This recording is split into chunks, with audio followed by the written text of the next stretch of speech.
Quoi de mieux qu'un bon réveil matinal avec du football pour bien débuter la journée? Afrique Sport vous l'offre avec sa matinale. Nous débutons ce numéro en Algérie avec les sétifs. Les dirigeants sétifiens contestent le classement mis à jour par l'instance fédérale pour la désignation des équipes qui prendront part aux compétitions continentales. Troisième à ce nouveau classement, les sétifiens sont en effet qualifiés pour la Coupe de la CAF, une décision qui a rapidement été contestée par les dirigeants du club de l'Est sétif qui se sont immédiatement opposés à cette décision avec un recours auprès de la FAF. Cette semaine, la commission des recours de la fédération a fait part à la direction de son incapacité à juger cette affaire. Le SCTIF a alors décidé de recourir au TAS.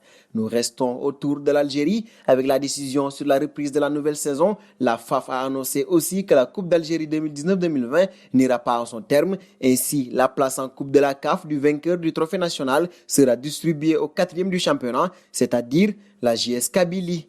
Nous passons de l'Algérie au Sénégal, pas parvenu à s'imposer à Lyon et prêté successivement au Celta Vigo la saison passée et à Dijon cette saison. Pape Cheikh Diop est arrivé en Espagne à l'âge de 12 ans et il a choisi de représenter ce pays jusqu'en espoir. Cependant, alors qu'il affirmait il y a 2 ans qu'il ne regrette pas d'avoir choisi l'Espagne, le milieu de terrain a changé d'avis. Lui qui vient d'adresser un appel du pied à son pays natal, le Sénégal. J'en ai parlé avec ma famille. Avant, ma mère estimait que j'étais trop jeune pour jouer avec le Sénégal. C'est mon pays, j'y suis né et j'ai envie de jouer pour lui. Si on fait appel à moi, j'irai, a fait savoir le Dijonais. Jamais appelé à Anna avec la Roja dans les colonnes de l'équipe. Et c'est une de nos questions du jour. Pensez-vous que le Sénégal doit faire appel à Pape Cheikh Diop? Vos réponses seront entendues en commentaire. Un pas auprès de Samuel Eto'o désormais. Si le départ de Lionel Messi du FC Barcelone n'a jamais semblé aussi probable, cette éventualité ne plaît pas à tout le monde, notamment à la légende africaine du Barça. L'ancien attaquant camerounais, qui a évolué avec le Sud-Américain du côté du Camp Nou, n'accepte pas l'idée que son coéquipier puisse changer d'air et exhorte la direction catalane à tout tenter pour le retenir. Tout doit être fait pour que Messi termine sa carrière à Barcelone, a-t-il indiqué sur TikSport. Le Barça est averti. Seconde partie de la matinale avec la LFP française. Les candidatures sont désormais closes pour l'élection du prochain président de la Ligue de football professionnel. 5 noms sont en lice. Vincent Labrune, président de l'OM entre 2011 et 2016. Michel Denisot, ancien président du PSG et de Châteauroux.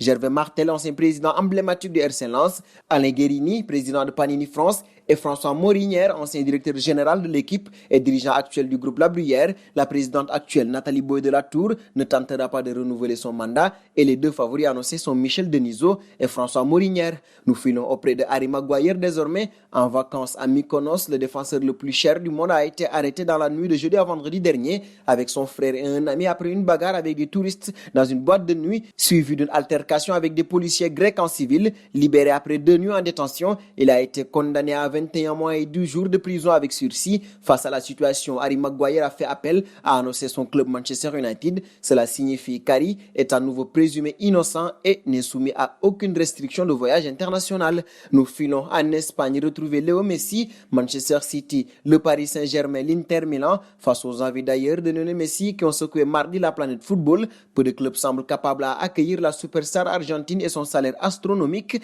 et le FC Barcelone fera sans doute tout pour le retenir. Au PSG, l'hypothèse d'un trio d'attaque associant les superstars Neymar, Kylian Mbappé et Lionel Messi a de quoi faire saliver les supporters, mais avec les salaires mirobolants concédés aux stars parisiennes, ce sera compliqué. Favori des bookmakers, Manchester City serait la destination idéale pour Messi vu sa solidité financière et la présence de Pep Guardiola. Seulement, les Citizens devront user d'ingéniosité pour respecter le fair play financier contre lequel le club anglais vient d'obtenir une victoire retentissante devant le tribunal arbitral du sport, bien que City et le PSG soient en pôle pour accueillir la superstar argentine, comme l'a écrit la Gazzetta dello Sport ce mercredi. Les Nerazzurri peuvent également rêver. Dernier point de ce journal avec toujours Léo Messi. Si son probable départ a été un tremblement de terre en Espagne, le reste du monde n'a pas été épargné. En effet, le terme Lionel Messi a été plus recherché mardi soir sur le moteur de recherche Google que le terme Covid-19 dans le monde entier. C'est le conflit.